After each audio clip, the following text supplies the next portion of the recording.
Bonjour, bonjour, ravie de vous retrouver aujourd'hui côté fourneau pour un dessert facile à réaliser et agréable à déguster lorsqu'il fait chaud, une panna cotta à la fleur d'oranger agrémentée de ces petites pistaches. Allez, c'est parti, je vous montre comment réaliser cette fameuse petite panna cotta. Tout d'abord, dans ma casserole que je vais faire doucement frémir, de la crème Fleurette. Je vais venir y ajouter un peu de sucre blanc et un sachet de sucre vanillé. Aujourd'hui, je vous propose une panna cotta à la fleur d'oranger. Alors, la fleur d'oranger avait été découverte en Chine, tout d'abord. Et sa culture, son usage, c'est bien évidemment répandu à travers tous les pays et reste une petite saveur que l'on retrouve régulièrement dans les desserts dans les pays autour de la Méditerranée. Je pense notamment à l'Espagne, à la Tunisie, au Maroc, mais aussi au Liban.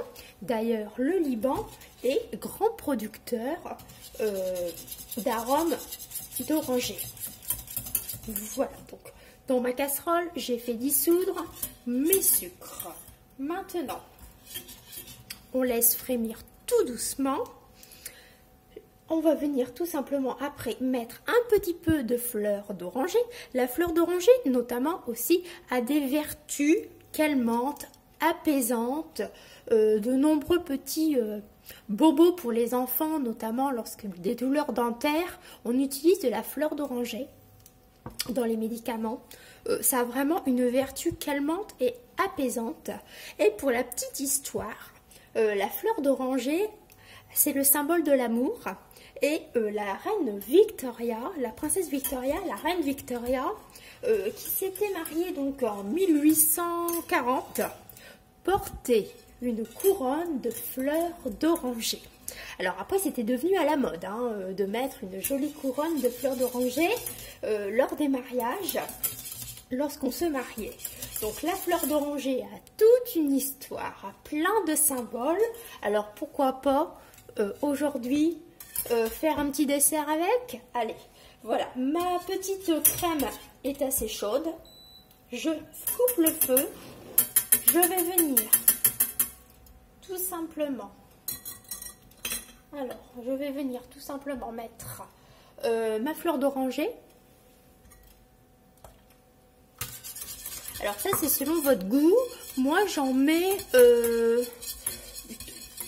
cuillères à soupe. Voilà, j'aime bien que ça soit bien prononcé. Et maintenant, j'ajoute de la gélatine que j'ai fait ramollir dans de l'eau bien froide. C'est le principe de la gélatine, donc il faut que ça ramollisse dans de l'eau très fraîche. Et voilà, ma panna cotta est prête. C'est un dessert très rapide à réaliser. On peut la décliner avec plein de saveurs, mais là, pour les beaux jours, rien que tel que la fleur d'oranger.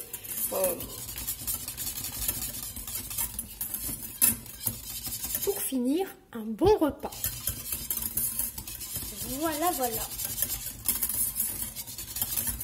je touille. Et voilà. Il ne reste plus qu'à dresser, alors dans des petites verrines modernes ou alors dans des petits ramequins. Voilà, moi je suis assez vintage, donc je vais utiliser cela. Vous laissez prendre au réfrigérateur environ 4 heures.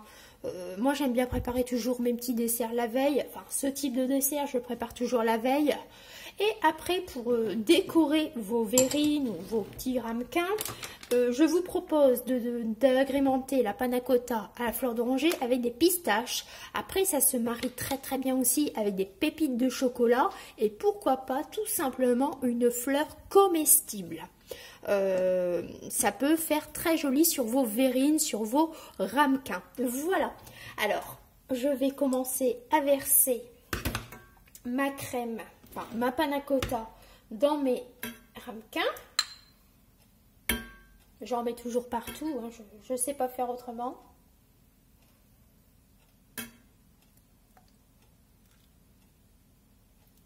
Voilà. Et après, ça passe au réfrigérateur et après, je décore avec des pistaches. Voilà, voilà. J'espère que ce petit dessert vous aura donné une idée, vous aura diverti à travers mes petites informations sur cette fameuse fleur d'oranger. Et moi, je vous dis de prendre soin de vous et à la prochaine!